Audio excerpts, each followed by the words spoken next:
지난 7월 4일 국방과학연구소 국방첨단기술연구원에서 이색적인 행사가 열렸다. 스텔스기도 탐지, 추적할 수 있어 스텔스 킬러로 알려진 양자 레이더와 광기반 광자 레이더를 개발하기 위한 작수회의가 열렸던 것. 미중 러 등 군사강국들이 개발에 열을 올리고 있는 양자 레이더의 국내 개발 작수를 처음으로 공식화한 회의였다.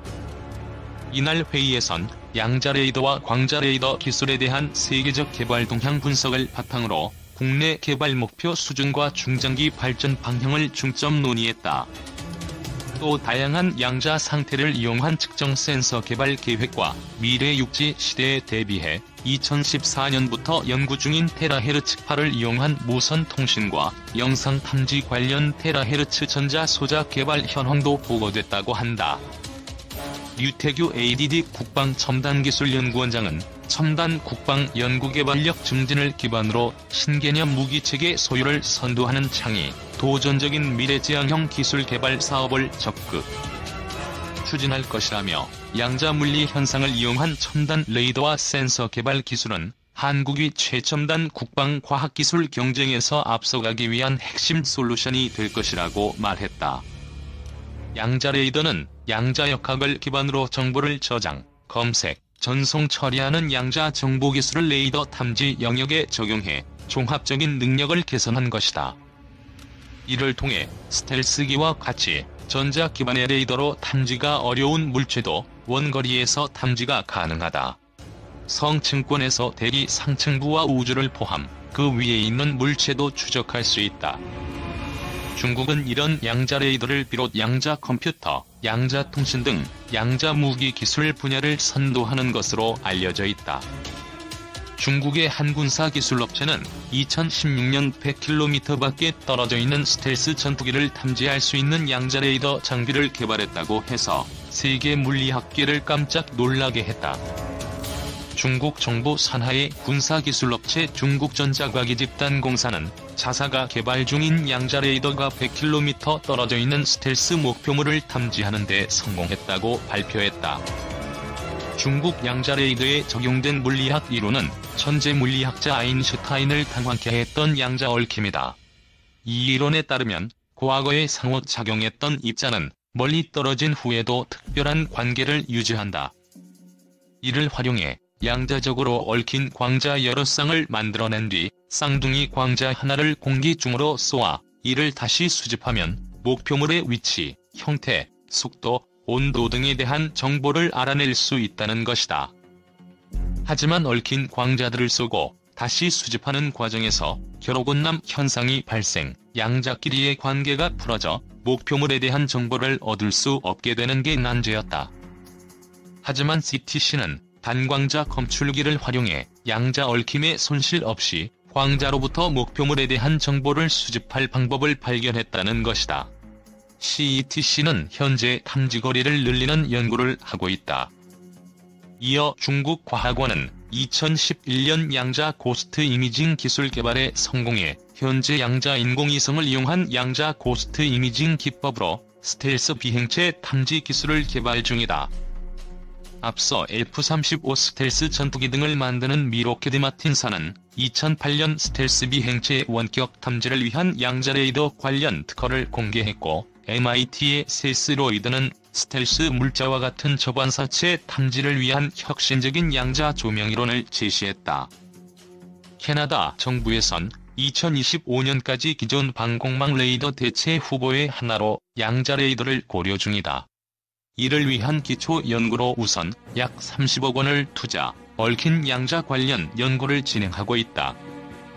양자 레이더는 탐지된 물체의 위치, 레이더 단면적, 속도, 방향 및 기타 특성을 파악할 수 있고, 탐지 수단인 얽힘 상태 광자를 변경하거나 복제하려고 시도할 경우 레이더에서 이를 탐지할 수 있기 때문에 양자 레이더를 기만하려는 시도도 쉽게 알 수 있다.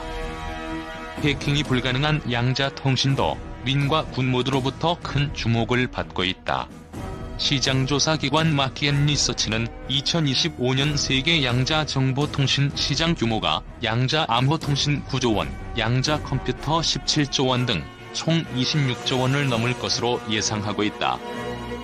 중국은 2007년부터 양자 암호 통신망 구축을 위한 다양한 노력을 기울여왔다. 2017년엔 세계 최장 길이의 양자 암호 통신망을 개통했다.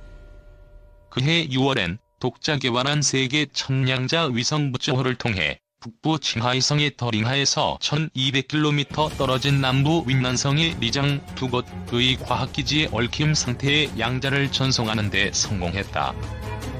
미국 항공우주국은 2013년부터 560km 거리의 양자 암호 통신 네트워크를 구축 중이다. 미국 매직큐 테크놀로지사는 2003년 120km 거리의 양자 암호 통신 시스템을 상용화했다. 독일도 막스플랑크 연구소가 2015년 144km 거리의 무선 양자 암호 통신 실험에 성공했고, 일본 NTT 역시 2015년 양자 메모리가 없는 장거리 양자 암호 전송 이론을 개발했다. 일본 정보통신연구기구도 2010년에 도쿄 양자 암호 통신 네트워크를 구축하고 2012년 45km 거리의 양자 암호화 동영상 전송 실험에 성공했다. 2016년에는 무인 드론 제어용 양자 암호 통신 실험에 성공했다. 우리나라에선 SK가 2016년 68km급 양자 암호 통신 테스트베드를 구축했고, 주식회사 우리로는 2015년 양자 통신 핵심 부품인 광자 검출 소자를 개발했다. 한국전자통신연구원은 2018년 100m급 무선 양자 통신 기술을 개발했지만, 국내 기술은 선진국에 비해 아직 실험실 수준에 머무르고 있다.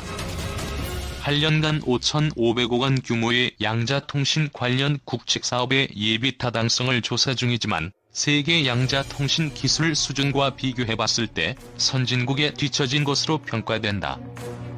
연간 약 172억 원을 양자통신에 투자하고 있지만 세계 17위 수준이며 전문 논문을 게재한 연구인력도 100명이 안 된다. 양자 컴퓨터의 경우 구글, 인텔, IBM 등 민간 기업에서 기술 선점을 위해 집중적으로 투자를 진행 중이다. 특히 IBM은 5년 내에 양자 컴퓨터가 주류를 이룰 것으로 판단하고 5년 동안 약 380억 달러를 투자할 5대 혁신 기술 중 하나로 선정했다. 우리 군의 경우 이들 양자 기술 중양자 레이더 개발에 당분간 주력한다는 계획인 것으로 알려졌다. 군 소식통은 양자 원리가 매우 복잡해 우선 광자 레이더를 향후 1에서 2년 내 개발한 뒤 양자 레이더 개발에 본격 착수할 예정이라며 KF-X는 제한된 스텔스 능력을 갖는 전투기이지만 여기에 양자 레이더를 장착한다면 스텔스 성능을 갖춘 5, 6세대 전투기와도 싸울 수 있는 능력을 갖게 될 것이라고 말했다. 스텔스 킬러가 불붙인 양자 무기 개발 경쟁. 지난 7월 4일 국방과학연구소 국방첨단기술연구원에서 이색적인 행사가 열렸다. 스텔스기도 탐지, 추적할 수 있어 스텔스 킬러로 알려진 양자 레이더와 광기반 광자 레이더를 개발하기 위한 착수회의가 열렸던 것.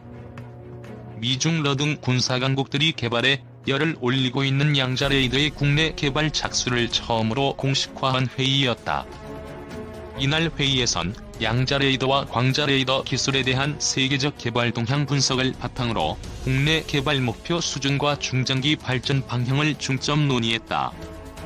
또 다양한 양자 상태를 이용한 측정 센서 개발 계획과 미래 육지 시대에 대비해 2014년부터 연구 중인 테라헤르츠파를 이용한 무선 통신과 영상 탐지 관련 테라헤르츠 전자 소자 개발 현황도 보고됐다고 한다.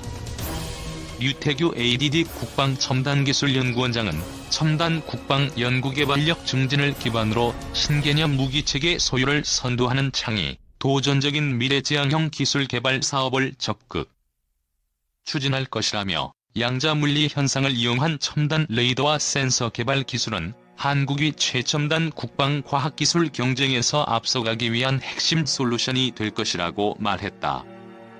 양자 레이더는 양자 역학을 기반으로 정보를 저장, 검색, 전송 처리하는 양자 정보 기술을 레이더 탐지 영역에 적용해 종합적인 능력을 개선한 것이다. 이를 통해 스텔스기와 같이 전자 기반의 레이더로 탐지가 어려운 물체도 원거리에서 탐지가 가능하다. 성층권에서 대기 상층부와 우주를 포함 그 위에 있는 물체도 추적할 수 있다. 중국은 이런 양자 레이더를 비롯 양자 컴퓨터, 양자 통신 등 양자 무기 기술 분야를 선도하는 것으로 알려져 있다. 중국의 한 군사 기술 업체는 2016년 100km 밖에 떨어져 있는 스텔스 전투기를 탐지할 수 있는 양자 레이더 장비를 개발했다고 해서 세계 물리학계를 깜짝 놀라게 했다. 중국 정부 산하의 군사기술업체 중국전자과기집단공사는 자사가 개발 중인 양자 레이더가 100km 떨어져 있는 스텔스 목표물을 탐지하는 데 성공했다고 발표했다. 중국 양자 레이더에 적용된 물리학 이론은 천재 물리학자 아인슈타인을 당황케 했던 양자 얽힘이다. 이 이론에 따르면 과거에 상호작용했던 입자는 멀리 떨어진 후에도 특별한 관계를 유지한다. 이를 활용해 양자적으로 얽힌 광자 여러 쌍을 만들어낸 뒤 쌍둥이 광자 하나를 공기 중으로 쏘아 이를 다시 수집하면 목표물의 위치, 형태, 속도, 온도 등에 대한 정보를 알아낼 수 있다는 것이다. 하지만 얽힌 광자들을 쏘고 다시 수집하는 과정에서 혈오곤남 현상이 발생, 양자끼리의 관계가 풀어져 목표물에 대한 정보를 얻을 수 없게 되는 게 난제였다. 하지만 CTC는 단광자 검출기를 활용해 양자 얽힘의 손실 없이 광자로부터 목표물에 대한 정보를 수집할 방법을 발견했다는 것이다. CETC는 현재 탐지거리를 늘리는 연구를 하고 있다. 이어 중국 과학원은 2011년 양자 고스트 이미징 기술 개발에 성공해 현재 양자 인공위성을 이용한 양자 고스트 이미징 기법으로 스텔스 비행체 탐지 기술을 개발 중이다. 앞서 F-35 스텔스 전투기 등을 만드는 미 로켓 마틴사는 2008년 스텔스 비행체의 원격 탐지를 위한 양자 레이더 관련 특허를 공개했고, MIT의 세스로이드는 스텔스 물자와 같은 저반사체 탐지를 위한 혁신적인 양자 조명 이론을 제시했다. 캐나다 정부에선 2025년까지 기존 방공망 레이더 대체 후보의 하나로 양자 레이더를 고려 중이다. 이를 위한 기초 연구로 우선 약 30억 원을 투자, 얽힌 양자 관련 연구를 진행하고 있다. 양자 레이더는 탐지된 물체의 위치, 레이더 단면적, 속도, 방향 및 기타 특성을 파악할 수 있고 탐지 수단인 얽힘 상태 광자를 변경하거나 복제하려고 시도할 경우 레이더에서 이를 탐지할 수 있기 때문에 양자 레이더를 기만하려는 시도도 쉽게 알 수 있다. 해킹이 불가능한 양자 통신도 민과 군 모두로부터 큰 주목을 받고 있다. 시장조사기관 마켓 리서치는 2025년 세계 양자 정보통신 시장 규모가 양자 암호통신 9조 원, 양자 컴퓨터 17조 원 등 총 26조 원을 넘을 것으로 예상하고 있다. 중국은 2007년부터 양자 암호통신망 구축을 위한 다양한 노력을 기울여왔다. 2017년엔 세계 최장 길이의 양자 암호통신망을 개통했다. 그해 6월엔 독자 개발한 세계 천양자 위성 무저호를 통해 북부 칭하이성의 더링하에서 1200km 떨어진 남부 윈난성의 리장 두 곳의 과학기지의 얽힘 상태의 양자를 전송하는 데 성공했다. 미국 항공우주국은 2013년부터 560km 거리의 양자 암호통신 네트워크를 구축 중이다. 미국 매직큐 테크놀로지사는 2003년 120km 거리의 양자 암호통신 시스템을 상용화했다. 독일도 막스플랑크 연구소가 2015년 144km 거리의 무선 양자 암호통신 실험에 성공했고, 일본 NTT 역시 2015년 양자 메모리가 없는 장거리 양자 암호 전송 이론을 개발했다. 일본 정보통신연구기구도 2010년에 도쿄 양자 암호통신 네트워크를 구축하고 2012년 45km 거리의 양자 암호화 동영상 전송 실험에 성공했다. 2016년에는 무인 드론 제어용 양자 암호통신 실험에 성공했다. 우리나라에선 SK가 2016년 68km급 양자 암호통신 테스트베드를 구축했고, 주식회사 우리로는 2015년 양자 통신 핵심 부품인 광자 검출 소자를 개발했다.